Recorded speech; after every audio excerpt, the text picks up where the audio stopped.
Okay, great. We're going to go ahead and get started here.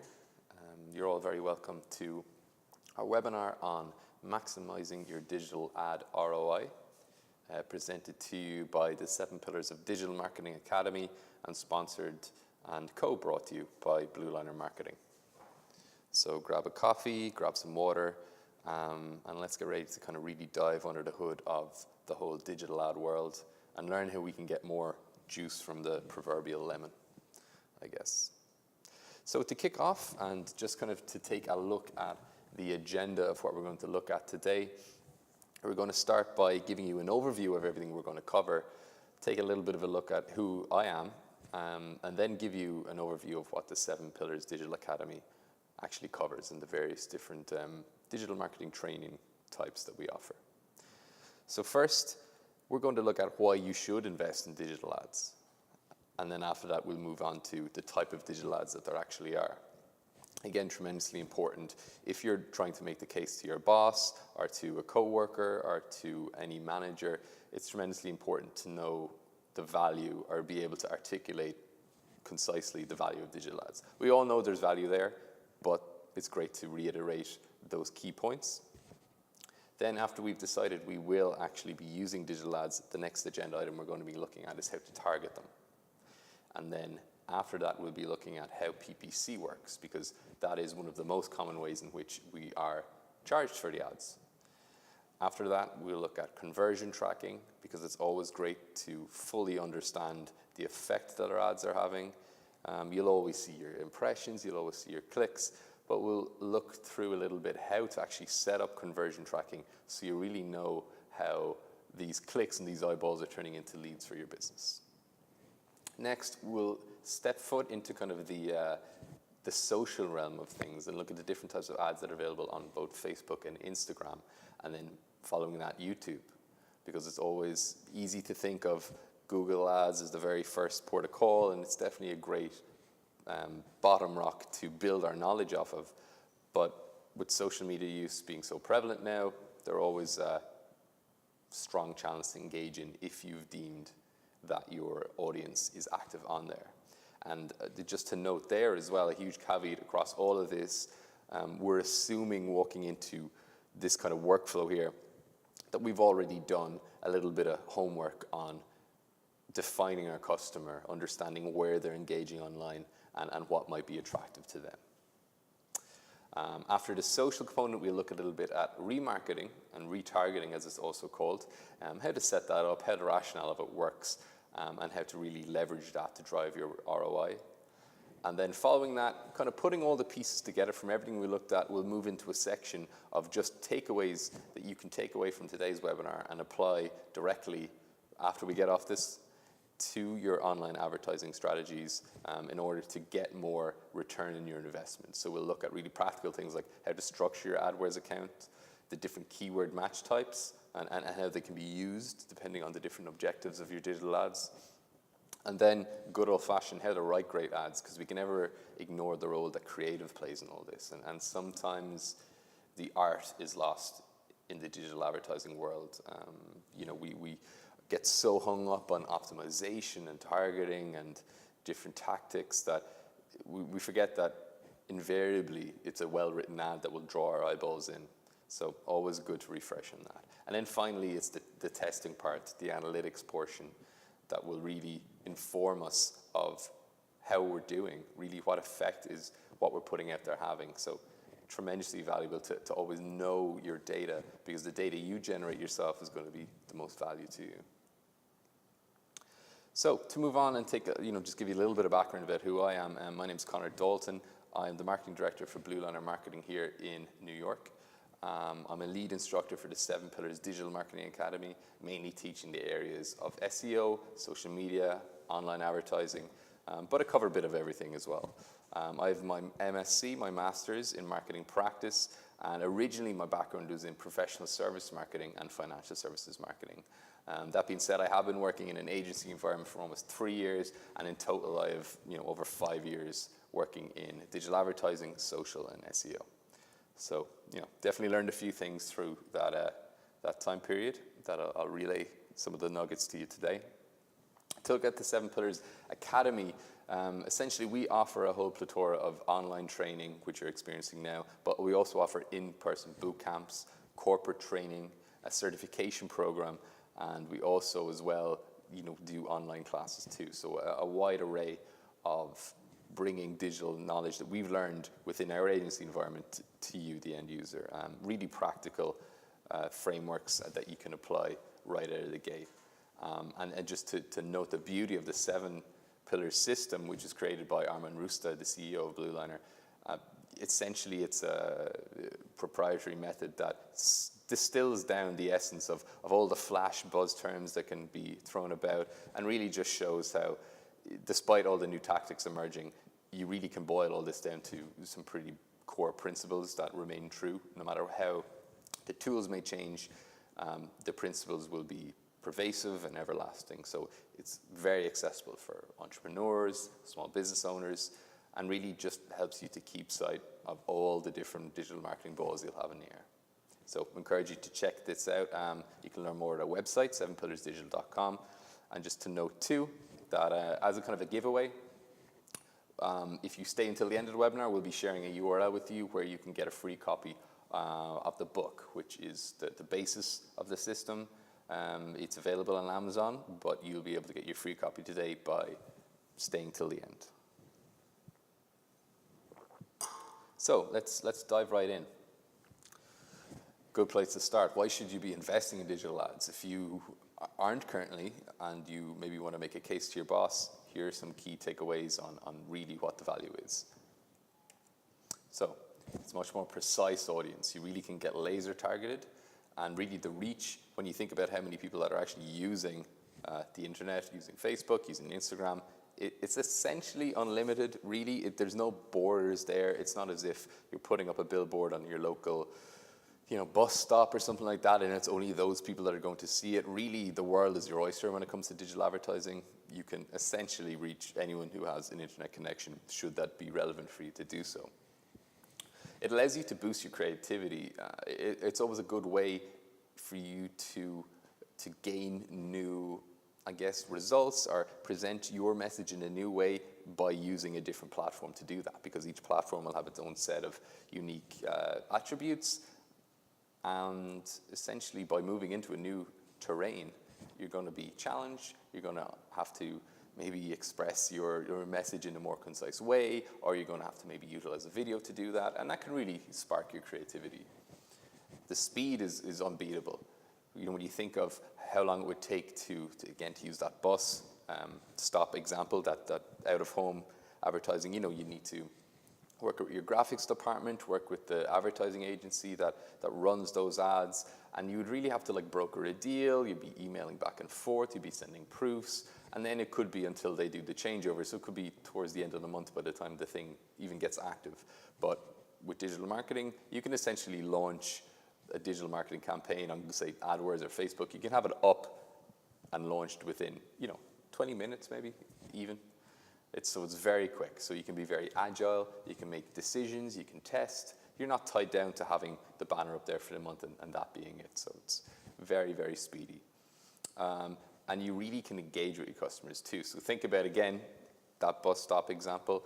You might have a unique URL they might go to. You might have a number they can call. But if you're putting an ad on Facebook, someone can directly engage with you and maybe even ask some questions that they might have right there in the comments. They can share to their friends, broadening your reach further. It really is just a two-way communication port as opposed to just an outbound messaging to your customers. So it's tremendously valuable too to create that feedback loop. And also measuring is tremendously easy. Again, you're going to have the data on how many people saw it, how many people interacted with it, how many people took the key action you want them to take, whether it's visiting your website or signing up to be on your email list. It's all about measuring. And therefore, that really is a key point in our ROI story, which we're looking at here, which is the main narrative we're looking at here, which is basically, if you can't measure it, it doesn't exist. And there's the famous quote of half the money I believe it was Drucker that said it, half the money he's investing in marketing was wasted, but the issue was he didn't know which half. So, that issue is essentially out the window when it comes to digital marketing, because you know when it's being effective and when it's not. Maybe that was an Ogilvy quote, actually. Let me confirm on the follow-up. Next, let us look at types of digital ads. So again, we're all familiar with digital advertising because we ourselves are active on the internet. So it's really just flipping the coin, looking at it from a different perspective. But when we're deciding how to get the most out of our ads, it's really important to understand the different types of ads there are and to not be speaking at a high level. Let's get specific. So paid search. We know Google ads, we're probably most familiar with this. Anytime we look something up, the top 4 ads are paid and the bottom 3. They've kind of done away with the sidebar ads, but probably the most common, most accessible, most utilized, but maybe most valuable form of digital advertising too. So there's a lot of value in there, even though it is kind of at the one-on-one level. And we will use it as a basis later for kind of some of those ROI optimization principles that we start to talk about. So we got our text ads, we got our paid search, then we've also got our display ads. This is actually from a client of ours, Health City Cayman Islands. And essentially, this kind of takes that billboard principle and puts it online. They're tremendously eye-catching.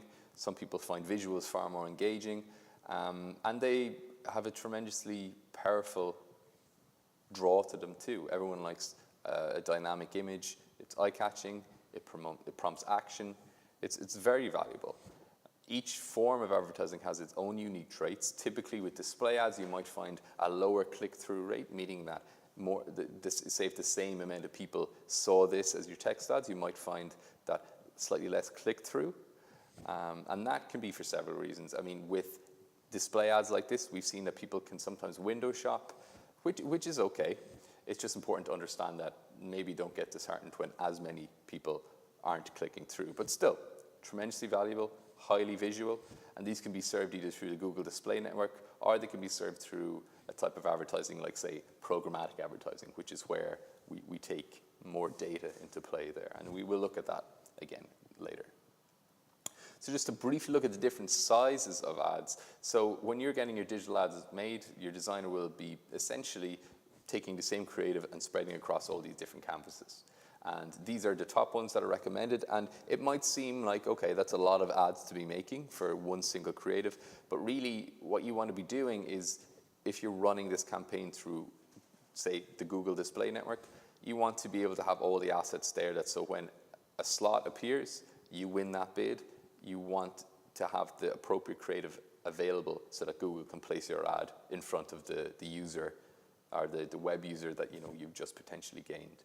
So it's just, again, about knowing the sizes that are most commonly used, and it's tremendously important for you to have the available creative, because if you were to win a bid and don't have the creative, then your ad doesn't get seen.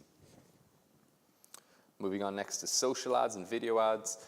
Again, we probably have seen so many of these just even if we went on Instagram earlier today or if we were browsing something on YouTube. But just some key points here too is you want your headline to be available immediately. Ideally, you want the message to be able to, in the video sense, if you're able to get it across without using sound, that's tremendously important. And using something like subtitles can be really effective there too. So that would be Instagram, Facebook, YouTube, etc. Also podcasts. So again, podcasts would be within the digital space, anything that's on our mobile device. Companies like Squarespace, ZipRecruiter, Onnit have all, dramatically boosted their business almost purely out of podcast advertising. People are engaging with podcasts more and more, whether it's on their commute, whether it's actually at work. They really have a high penetration of users because you can listen to audio when you're virtually doing anything. So people are always listening, and if you're reaching people where they're engaged, it's tremendously important too. So don't rule out podcast ads, maybe something you might not have considered. And then native ads, sponsored content. This is when a piece of content is placed within a blog stream or a content stream, and it's kind of, sometimes we like to say the wolf in sheep's clothing, but that goes against the essence of what it is really, which is creating a piece of content and boosting it to an audience while putting it in a very reputable place. So something like TechCrunch or any of the news sites, you're essentially paying to have your content amongst a selection of respected peers, I guess. It's very effective.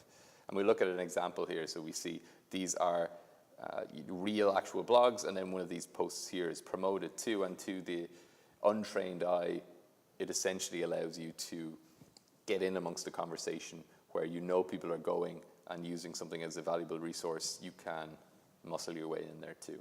And you get a lot of the caveat there too, because a lot of people don't like to, or rather the cachet, because a lot of people sometimes don't like to feel like they're being advertised to. So in this manner, you can advertise to people without making them feel like they're being too heavily advertised to. Always good. So next, we're going to look at how to target our digital ads.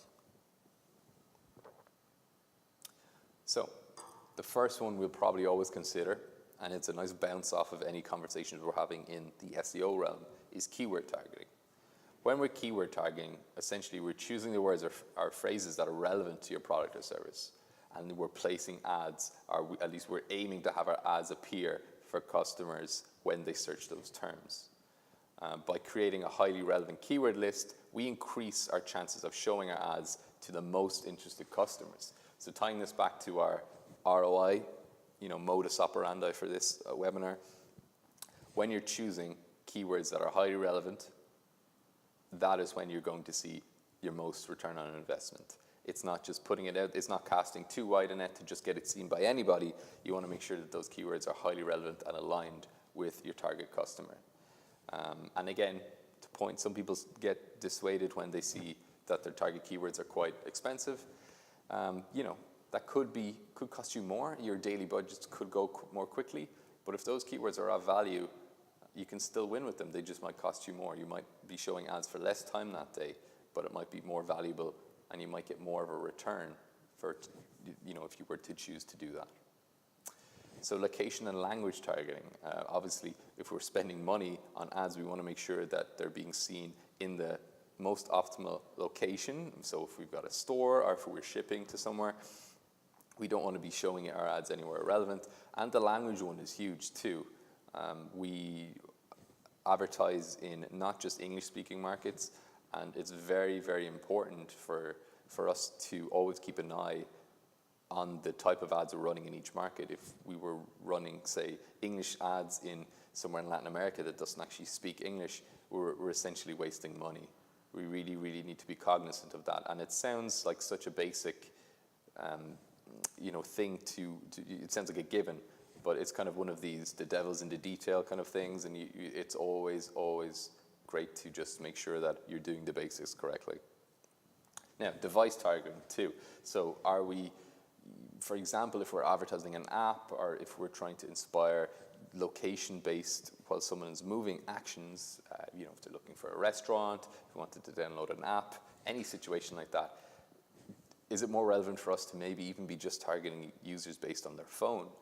We know now that there's a huge shift in the mobile landscape. Google has switched to mobile-first indexing for SEO, and people are spending more and more times on their searching and using their mobile phones. So if it's most relevant for us to do that, let's cut out a portion of budget we may be wasting by even considering desktop. So important to consider. Audience targeting. So this is when you show your ads to people who've previously visited your site using remarketing lists. So we'll look at the exact methodology for this later, but if someone has already visited your site and you've made somewhat of a good impression, they've just, maybe a bit of purchase inertia, put the ad back in front of them, and they're more likely to revisit and make that purchase. So to look quickly on how PPC works, so we talked a lot about keywords there, so this is kind of the other side of that too. So basically, PPC, as you may know, or you may not know, but it stands for pay-per-click, and it's a model of digital marketing in which we as the advertisers pay a fee each time one of our ads is clicked. So we're not charged if someone sees our ad, we're only charged when they make the click. And as we talked about earlier, some keywords are more expensive than others. Once that budget has been depleted, the ads will be paused. So in Google, you set your daily budget. Once the clicks have met that budget, your ads will stop.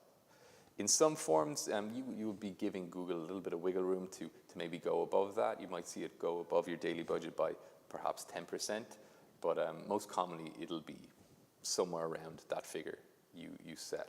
So incredibly important to understand.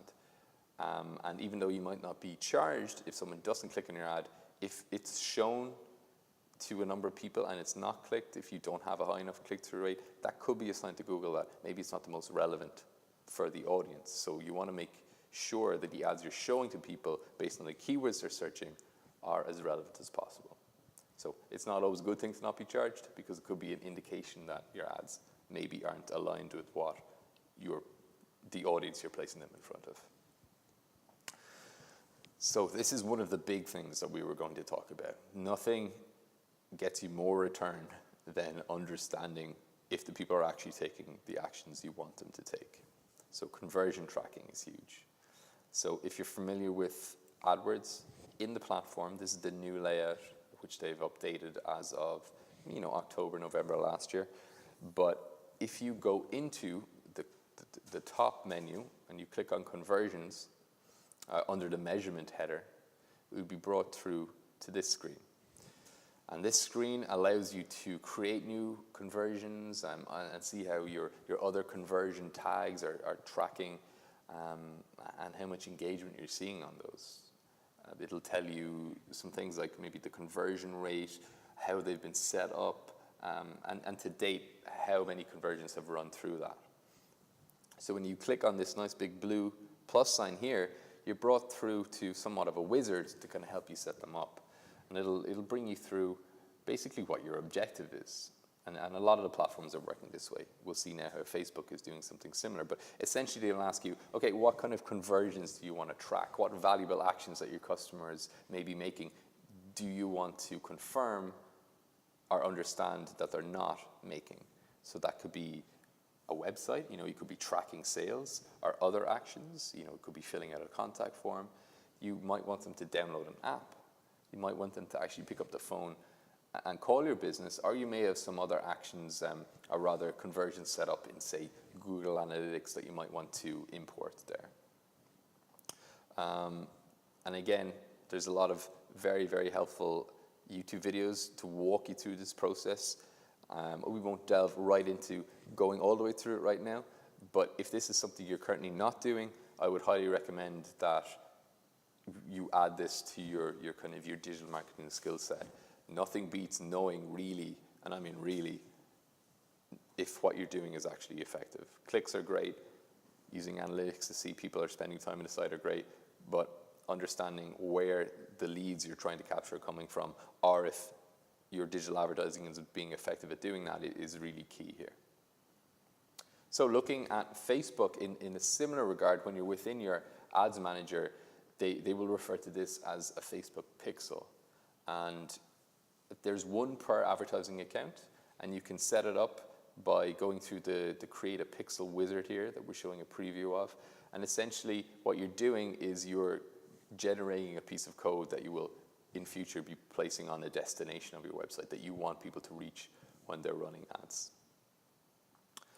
So once you generated a Google, you're going to see this, the setting window here, and you'll have a few things to specify. Like, for example, do you want it to trigger a conversion based on a number of clicks, which you might want to do if you're selling things on your website, or if you just want it to trigger once the page is loaded.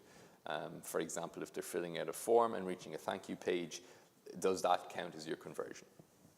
So this is where you can make some final tweaks before it's in, and you can always come back and change that. And what you want to be doing is on the top here, the green code, we want to be grabbing this and placing it on most places in the site. In the header tag of each page, your developer will be able to do that for you.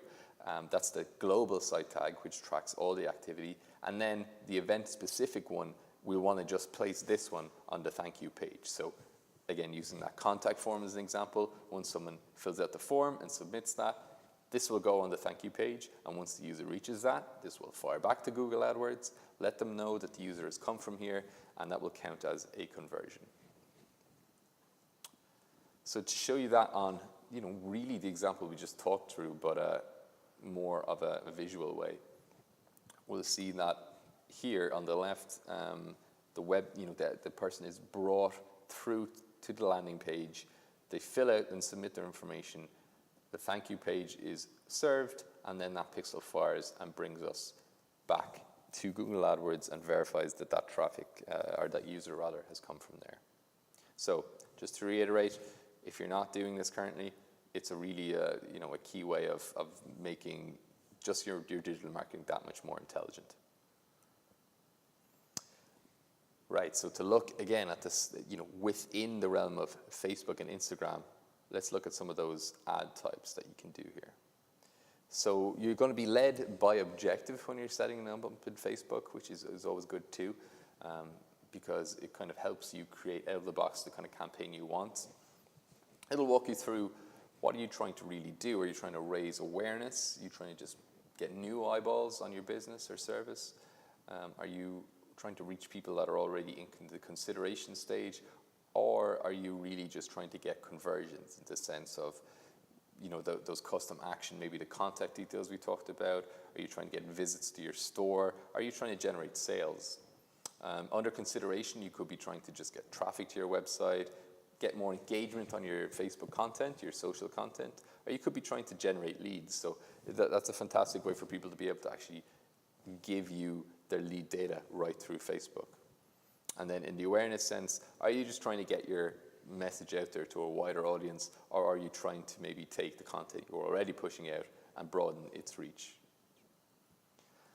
When we get actually into the platforms and when we're creating ads within Ad Manager, then we see that, you know, Facebook offers us more of a variety than they previously have. We can have a carousel where someone can scroll through images. That could be a selection of your products or services.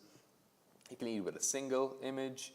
You can have a single video or a slideshow. So if you're, you know, using different videos, you want to showcase different aspects of your business, you can use either one or a slideshow of both. Again, remember our tip earlier of having the headline immediately available, using subtitles, making sure there's somewhere easy to click through, or a canvas which can be a mix of both. So maybe you want to have a video rolling first to get eyes on the ad, and then you might have some pictures of the products and services maybe being used in that video afterwards. So if you're a lifestyle brand, maybe you show someone having a very, you know, nice experience outdoors, very experiential type of vibe, and maybe you're selling apparel, or maybe you're selling mountain bikes, for example, just use this example. So you can showcase the cool, aspirational, experiential video, and then afterwards you can maybe have a few of those images where, you know, you may be taking the products the person was using and showing them one by one. Going into the Instagram arena, you can obviously use just a photo. You can use the video. You can kind of have those, again, carousel dynamic types ads, or you can have the stories. So again, it's important to, I guess, understand what you're trying to sell. What does it lend itself most to? Because how you're going to achieve getting the most return back for your spending on those ads is really by doing your product or service justice by giving it the most appropriate ad. So again, is it apparel? Is it a service? Is it an actual product? Just something to consider too. And also try out the different types if you're not sure. Because another benefit of digital advertising is that we can try things for small budgets without it being, you know, tremendously expensive. So not to ignore YouTube. Why are YouTube ads so valuable? A few notes on the usability of YouTube now. I think in the United States, it has more of a penetration than cable television. So a nice little tidbit there is that more people are actually watching YouTube and engaging with YouTube than they are TV. And if you think about TV ads, you might see something you like, but even if it inspires you to take action, you mightn't be compelled to actually do it now. You might forget. Whereas with YouTube, you're, you know, always a click away from the specific landing page that the advertiser, or in our case, that we might want to bring the user to. So just some, you know, some points there to justify that investment if you are trying to sell it to your boss. It's a high rate of consumption. The platform reaches more 18 to 49-year-olds than cable television in the US. You can really find your business's target audience. So again, targeting within digital advertising as a whole, but with Google particularly, or sorry, with YouTube particularly. We can follow your user along the customer journey. So you can actually serve them different ads based on what phase in your funnel they're at. So are they only learning about your business? Or have they, you know, has their browsing history indicated that they are already knowledgeable about this area, and maybe you just want to slip your brand within that conversation? You can also use that as part of a diverse strategy too. So if you're just on Facebook and Google, a nice place to split some of the budget out is to use YouTube as well. because then you'll see, okay, I'm actually covering a broad spectrum here. I understand that I'm covering most places, I'm serving ads to most places where we initially made the assumption our audience was engaged. And we're actually finding that, okay, Facebook isn't as effective, Google isn't effective, but in YouTube, our messaging is just lending itself brilliantly to video, and we're getting more engagement there. So it's great to use that too in your arsenal. Again, measurability, we can really track our results, track our conversions, and audience research. So YouTube is, I believe, the second most popular search engine, and it's not even a search engine really. So people will look at videos on where to go, how to do things, and if your product lends itself to that, you're bound to get more back for the advertising dollars you place in that. Right, now remarketing, and we talked about this earlier. There's nothing like having to save on convincing your customer that you're a good fit for them. We can take it that if they've been on your site before, they spent X amount of time browsing, that you've already won them over to a certain extent. Maybe they just don't want to buy now, maybe it wasn't an appropriate time for them because they were on their commute, or you never know. But we can set remarketing up so that when someone has spent a certain amount of time on our site and given us that indication of interest, that we can, to a certain extent, follow their online activity, maybe just serve them, in certain instances, we can serve them the right exact product they were looking at, so we know they're interested. We can spark that again by showing them that again and bringing them back to our site. So essentially how it works in this diagram here, we see the prospect comes onto the site. Through placing a cookie on the browser, we kind of track their activity. For whatever reason they leave, maybe it just wasn't the right time. And then we show them ads on other networks through, primarily in this example here, we're using the Google example. On the Google Display Network, we can target them with display ads, and that brings them back to our site. So it's, brings them back having already been, they're a warmer lead essentially. We've already done some of the work in convincing them. So to look at programmatic advertising then, which is essentially an enhancement to the classic display advertising. Programmatic advertising uses software so that the machine intelligence is choosing the best placements and buying those ad placements in real time. So it's a real-time data exchange based on your users' interests, behaviors, and location.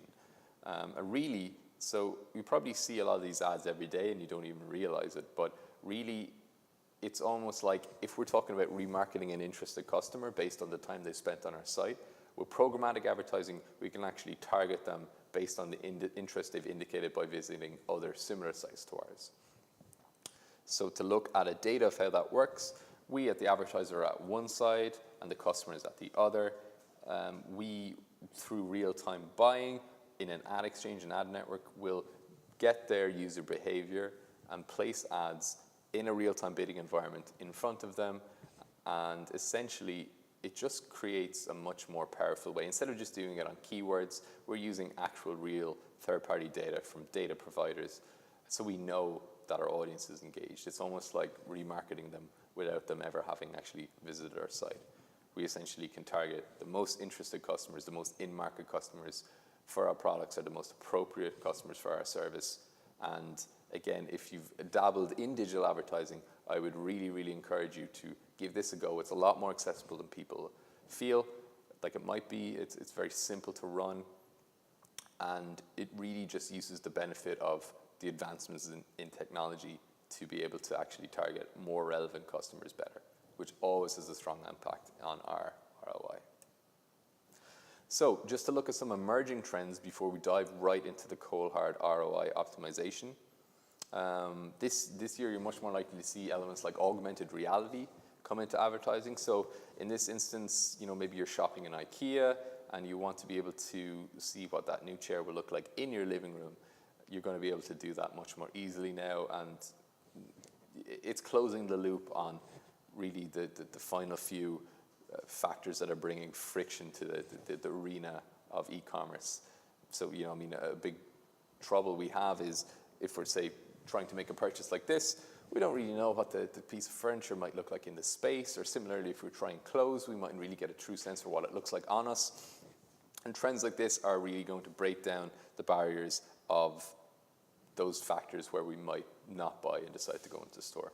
So Emerging area, definitely look out for it, augmented reality advertising. Native ads, we talked about that earlier, that placing content on third-party sites can be tremendously effective because they've already built up such a clout with their audience. They have so many engaged users, and we can see here that investment in this is just continuing to grow and grow and grow. Mobile video, again, not just video ads, but mobile optimized video ads are already tremendously effective, but there's going to be more and more of those being served to users because as internet connection improves, phone screens improve, the experience they deliver is only going to improve, and therefore advertising investments are only going to grow in line with that. And also user-generated content. This is a tie to somewhat of the Instagram world, but it's also that your fans are your greatest advocates.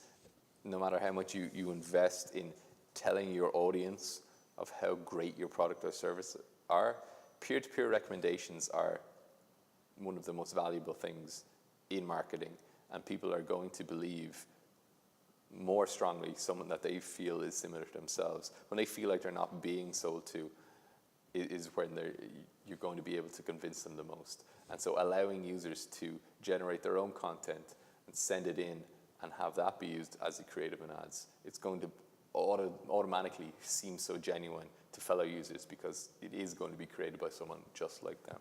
So something to consider. And then just some safety messages or some caveats based on all those. Transparency. It's important for them to really feel like they're actually being sold the real good or service. You don't want to have in any way a user that feels like they're not being, they're not receiving what they've paid good money for. Personalization is when you're reaching out to users with the right message at the right time, and you're placing a tailored message to them in that portion of their user journey that they're in. It's really pervasive to all areas of digital marketing now. You recognize it even when you receive an email. It'll say hi to your name, and that will essentially give the illusion that someone is talking right to you. And that's what we all want. When it's done wrong, there's a friction there. It can make you feel uncomfortable, but when it's done tremendously effectively, it can just take that to the next level because you feel like you're not just getting hit with the same ad from everyone, you're getting hit with the ad that's tailored to you. And also emotions, then the final point here in this. Emotions have always been the main driver of what compels people to take action from ads. And within the new realms in which we're getting to play here, those shouldn't be lost. Those are still, just like we'll talk about how to write great ads later, the emotion behind those ads is still one of the most important parts. So yes, we're talking about tweaking how we're targeting and how we're serving things on different platforms, but you need to be connecting on an emotional level with your user audience. So to kind of distill everything we've talked about now into a few key points and really look at, now that we have the lay of the land and we've looked at the landscape of digital marketing in 2018 and looked at some of the things that are still coming on board, how do we actually get more from the investment we make? So carefully target only the most relevant keywords. It's really important that we identify prominent long-tail keywords using the data that we already know. So delving into your own AdWords campaigns, delving into your own display campaigns, delving into your own social campaigns, and looking at the keywords that either you're targeting or on the search console end within your analytics, what people are using to find you at an organic level, but using your own data to discover long-tail keywords that are unique to you, because fighting for those is going to be much more valuable than going general. You need to conduct keyword research to discover popular search terms. Google has their keyword research tool, and I still use the older version because I find it much better, but there's nothing fancy about using data or using a keyword to generate new ideas or delving into your older keywords just to really find what will move the needle, and not only what will move the needle, what will actually inspire them to take meaningful action on your site. And also negative search terms. Probably one of the most underutilized tactics within PPC advertising is correctly using negative keywords. This could be a manner in which you basically like filter out the kind of clicks that you don't want, the ones that you've identified that don't generate value for you, the ones that you can track all the way through and say, yes, they get eyeballs onto the site, but they don't actually inspire people to make a purchase, or people come on and they leave right away. So through looking at your own keywords, you'll really be able to tell that. So next, focus on copy and UX. So you have a small window for meaningfully appealing to your prospects. So you need to offer compelling and benefit-driven copy and creatives. There's no tricks about writing a great ad. There's no tricks about serving something that really is charming and witty and linked to emotions. And it's really going to be so valuable to your audience if they really connect with the ad at an emotional level. You really, really need to be just directing people also to landing pages that reflect the creative they're being shown. A great tip is to deliver to them exactly what they expect to see when they click through your ad onto the landing page. And landing pages offer you a tremendous opportunity to actually give them a customized experience just for the ad. You can really, if you have a vast site on a landing page, you can deliver to them exactly just what you're advertising now. So if you have a line of products and that's how you've chosen to categorize them on your main page, or your main site rather, if you have an ad for one product, you can very easily create just a landing page. That's a standalone page that someone wouldn't find through navigating your site.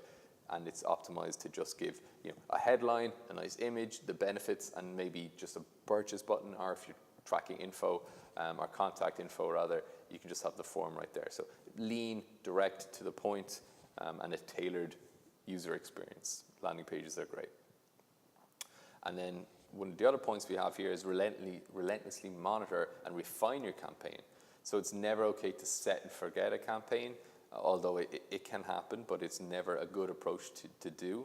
You really want to be continually checking back in with your campaign, checking how the clicks are going, checking how the conversions are going, checking how many people are seeing this but not clicking through, and really just chasing the cord back to the wall and saying like, okay, right, I'm getting eyeballs but I'm not getting clicks. Maybe that's a creative issue. Or, okay, I'm getting clicks, but I'm not in conversions. Maybe that's a keyword targeting issue. Maybe I'm not reaching the right people. Maybe I'm being too general. Maybe I'm not using enough negative keywords to weed those out. Or maybe it's where I'm driving people. Maybe the destination isn't set up to capture those conversions or sales.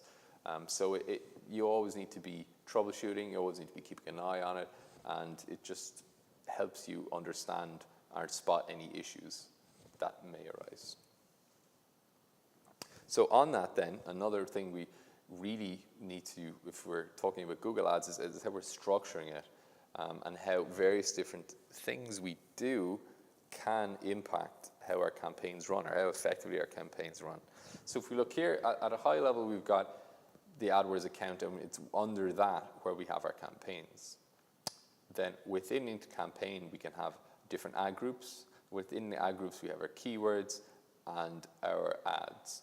So if you are, for example, targeting a different geography or a geographic location, or whether you are trying to serve the same set of ads to, say, a varying keyword group, it's important to understand where you're making those changes, because within AdWords, some of those settings are set at a campaign level, or some of them may be set at an ad group level. So for example, how you're actually bidding on keywords. Are you trying to maximize clicks? Are you trying to maximize conversions? Or are you going for an enhanced cost per click approach? That is all set at the campaign level. But for example, if you're switching out your keywords, or if you're changing your ads, or if you're trying different maybe ad extensions, which we'll look at now, those are at an ad group level. So just important to understand the structure you're working with. And by understanding that, really, you'll understand where you want to be making tweaks, where you want to be making changes, and if you're going to get the most out of your online advertising campaigns. Just nothing is more effective than knowing the landscape of the tool or platform you're working with. Another key point here is your keyword match types. So when we talked about how keywords are at an ad group level, it's important to understand how the different types of keyword match types you use can affect. So we look at broad match here, and we look at the example women's hats. We really see how bidding on a keyword like this is essentially like Googling it.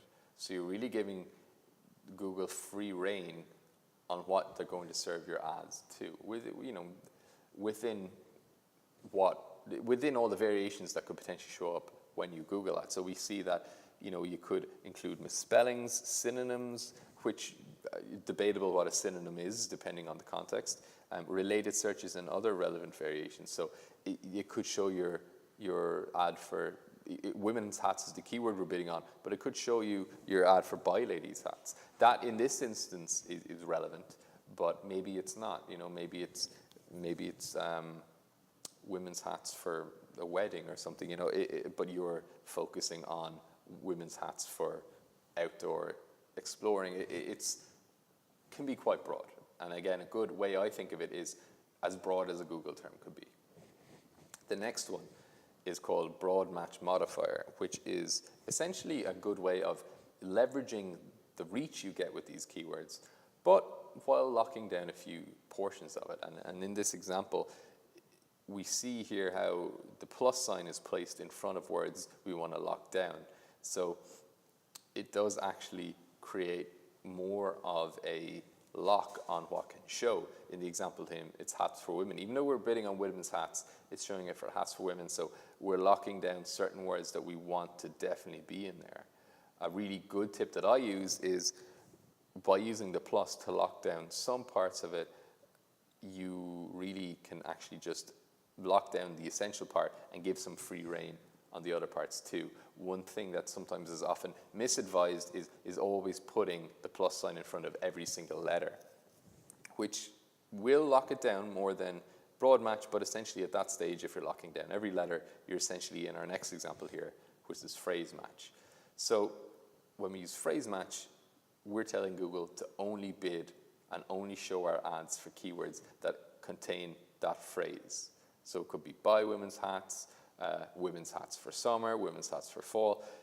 We only want to show our ads and bid on keywords that have that phrase in it, which is like a nice happy medium.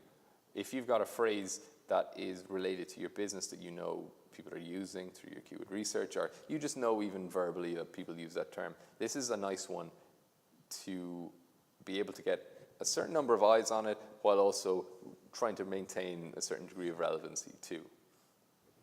Then the final one is what we call exact match. So essentially that's saying, as our example here, we're not going to allow any wiggle room at all. We're locking completely down. We're only bidding on this keyword. So say you have 20 keywords in your keyword group, or your ad group rather, you're only going to exactly bid on those. You're not going to allow any wiggle room, and that really, it's going to match exactly. It's ideally going to be precisely what you're trying to aim for.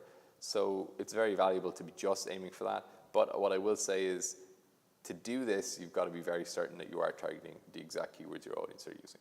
So if you have that data, definitely use it.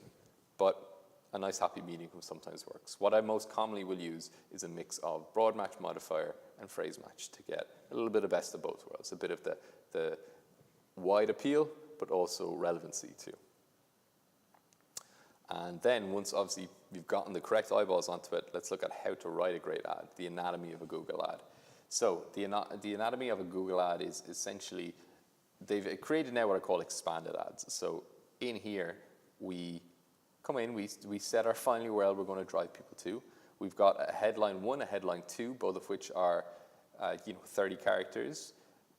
Ideally, what we want to do is maybe queue this up and then drive it home. So we might set the message and then hammer it home. So it's kind of like, this is really the pitch, and then this is the thing that knocks it out of the park. So you should get your kind of your unique benefit within there somewhere, because really people only, I don't want to say people only read the headline, but for the most part the headline is what's most impactful. You can A/B test other descriptions, but from what we see, it's the headline, and trying different headlines that will be the most effective. So maybe queue it up with a unique benefit, maybe have a call to action in the end, and then the description is important too.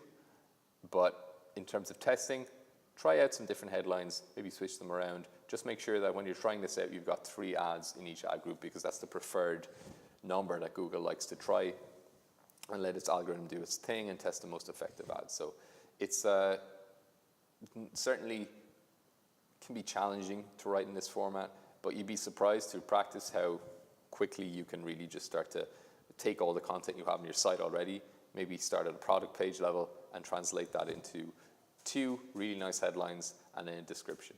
And then again, test, have 3 in an ad group, and make sure that you're connecting at an emotional level, communicating your benefit, and that you're standing out from your customers too, that you're not just saying the same thing that everyone else is saying. So again, when you're in your AdWords account, something that will dramatically increase your click-throughs and also what you get back from your ad spend will be ad extensions. So there's different types of ad extensions, and they're all based on your goal. So what are you trying to get your customer to do? Are you getting them to try and buy from your business location, get them to contact you, get them to convert in your website, or maybe, as we said earlier, download your app? So here are the 3 that are gained around, they've gained a lot of traction around getting customers to buy from your business location. We've got the location extension, the call out extension, and the affiliate location extension, the latter which is more for bigger chains. So for example, if you have a lot of branches, you could have the affiliate location. But the location extension is essentially when you're advertising locally on a mobile device, you are letting someone know that, look, we're a few blocks away, click on this, and bring you right into Google Ads, and you can start walking or driving over to the store. In the call out extension, you create a selection of the maybe brands or products you have.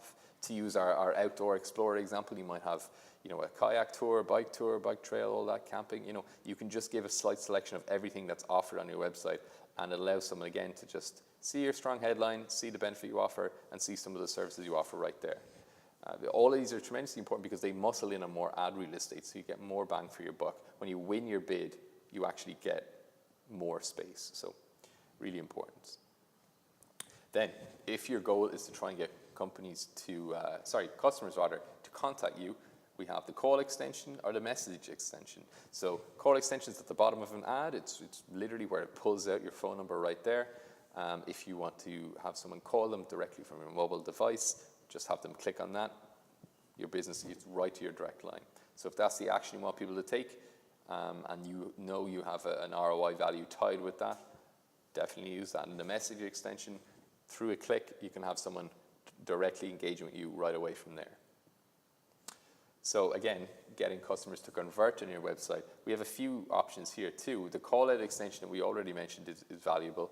Your price extension is great for letting people know that maybe you're very competitively priced, but a great one we're probably most familiar with seeing is the site link extension. And this is one of my favorite ones to use because it essentially creates this like a sub website section under your ad too. So you can gain eyeballs through a very well placed, almost, I don't want to say general, I would say more general, maybe not delving into every area type of ad. But then underneath here, you can not only show them the different types of products and services you offer, you can have them be directly hyperlinked, and you can have a little description under each. So they're almost like mini ads, really. So instead of just having one ad show, you essentially, in an example like this, get kind of a primary ad and then 4 secondary ads too. So it just gives you more opportunity to really connect with what your customer is looking for. And then the structured snippet extension allows you to say a little bit more about your business under your description. So all about muscling in on more ad real estate and getting more bang for your buck. And again, if you've an app in the Google Play Store, unfortunately not the App Store, but the Google Play Store, you can just have a download app ad to or extension to your ads, which is tremendously valuable. So testing, and this is really where the rubber will meet the road in terms of making sure your ads are doing what you want them to do. So let's just, at a checklist level, what can we test? What are we testing? It's okay to say that, but really, what are we actually checking? Like, where are we chasing that chord? We can look at our headlines. We can look at the call to actions we're doing. What kind of offers are we doing? How is the display URL, which we can specify? You might have a very long product URL, but you can distill that right down to something that really pops too. How are we punctuating things? Capitalization. Are we maybe just using capital letters on the product we're selling? Are we calling things out? Are we grabbing attention? Again, it's all in copy, so you can somewhat follow your own rules, whatever your brand voice is. Wording of our value proposition, again, probably should be hammered out before we come in here, but how are we adapting that to maybe our and description? How are we articulating the unique benefit that we offer to our customers? Then landing page, where are we driving people? Because it's not just getting the clicks, it's the environment in which that click is leading to. The ad extensions, what ones are we doing? What ones aren't we doing? What could we maybe try? What could we cut? Because all these clicks are costing you money. So if your, for example, site link extensions aren't generating any conversions, or at least maybe if one of them isn't, cut it, because you don't want to be spending money on somewhere that's not delivering value towards the end. Again, ROI, it's the name of the game of why we're looking at these things. Ad group keywords, how are we structuring them? What are we looking at? Are we using negative keywords?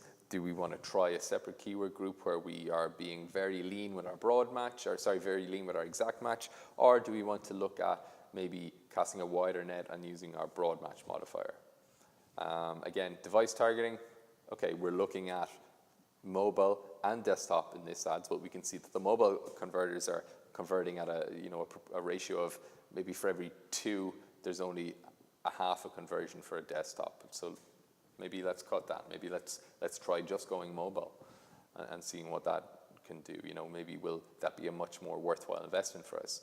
And also time of day, like the morning ads we're running not relevant because we're finding that the users that are on the research journey in the morning, on their morning commute, it's just maybe our Caribbean getaway isn't getting as many bookings in the morning as it is in the evening for whatever reason. Maybe people are tired at the end of the day, they want to get away, summer's approaching, just getting inside the head of our users through what the data is telling us will be tremendously valuable.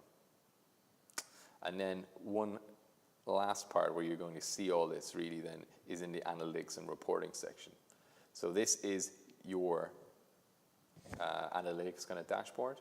You'll see the number of clicks, you see the number of impressions. You can specify things however you really want to in a certain way. If you're experienced in creating these dashboards, it's all about focusing on the metrics that matter most to your business.